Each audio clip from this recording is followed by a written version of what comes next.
Hello, welcome on board. Welcome to Trackison Vlog. Ang nakita ko nyo yung picture, yan tinuro ko po yan.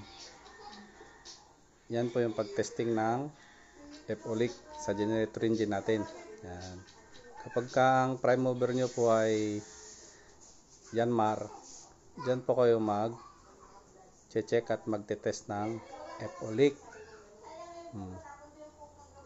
Ang mga experience ko po dyan, kalimitan, natitesting yan kada every 3 months sa nasakyan kong kumpanya.